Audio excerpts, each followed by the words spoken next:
સુરતમાં ફેરવેલ પાર્ટીમાં મોંઘીદાટ કારોનો કાફલાનો મામલો વિડીયો વાયરલ થતા પોલીસે 12 કારો ડિટેન કરી।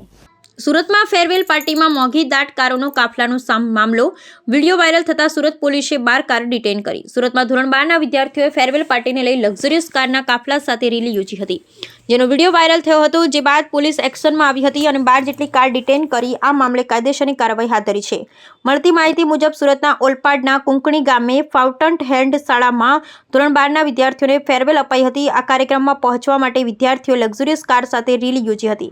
વિદ્યાર્થીઓએ એકજૂથ થઈ પોતપોતાની કારનો રૂટ શો કર્યો હતો। અંદાજિત એક સાથે 30 જેટલી કારની કાફલો નીકળવા સાથે તે કાર પર વિદ્યાર્થીઓ સીન સપાટા કરતા જોવા મળ્યા હતા, જે વિડીયો વાયરલ થયા બાદ પોલીસ એક્શનમાં આવી અને 12 જેટલી કાર ડિટેન કરી છે। ડીસીપી રાકેશ બારોટે જણાવ્યું હતું કે સોશિયલ મીડિયામાં સ્કૂલના ધોરણ 12માં વિદ્યાર્થીઓએ ફેરવેલ પાર્ટી અનુસંધાને ગાડી લઈને નીકળ્યા હતા, એ બાબતનો વિડીયો વાયરલ થયો હતો। એમાં વિડીયો આધારે 26 જેટલી ગાડીઓ આઈડેન્ટિફાઈ કરવામાં આવી હતી અને 12 જેટલી ગાડીઓ ડિટેન કરવામાં આવી છે અને 9 જેટલા વાહનો શહેરની બહાર અને 5 વાહનો છે એ લોકોનો સંપર્ક કરવામાં આવ્યો છે।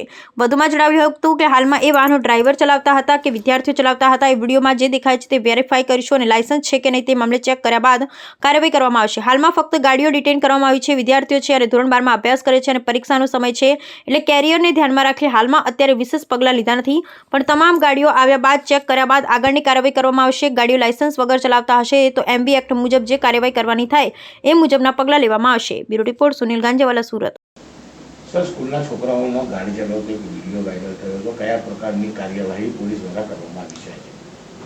આજે સોશિયલ મીડિયામાં જે સ્કૂલના છોકરાઓ 12મા ધોરણમાં ભણતા છે, એમણે ફેરવેલ પાર્ટી અનુસંધાને ગાડી લઈ અને નીકળેલા હતા, એ બાબતનો જે વિડીયો વાયરલ થયો હતો, એમાં વિડીયો આધારે 26 જેટલી ગાડીઓ છે આઈડેન્ટિફાઈ કરવામાં આવેલી છે અને 12 જેટલી ગાડી છે એને ડિટેન કરવામાં આવેલી છે। 9 જેટલા વ્હીકલ છે શહેરની બહાર છે અને બાકીના જે 5 વ્હીકલ છે એ લોકોનો સંપર્ક થયો છે, તો એ રાત સુધીમાં કદાચ અવેલેબલ થઈ જશે।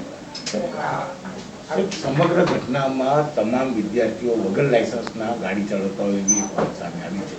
હાલમાં એ વાહન કોણ ચલાવતા હતા, ડ્રાઈવર ચલાવતા હતા કે સ્ટુડન્ટ ચલાવતા હતા, એ વિડીયોમાં જે દેખાય છે એના આધારે વેરીફાઈ કરીશું અને એમાં જો લાયસન્સ છે કે નહીં એ કાર્યવાહી ચેક કર્યા પછી એમાં આગળની કાર્યવાહી કરવામાં આવશે।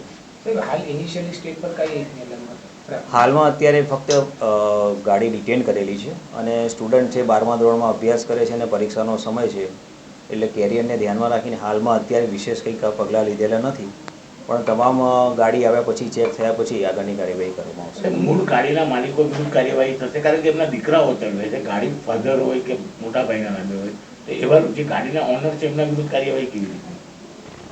ગાડી લાયસન્સ વગરના ચલાવતા હશે તો એ મુજબ એમવી એક્ટ મુજબ જે કાર્યવાહી કરવાની થાય છે એ પગલાં લેવામાં આવશે।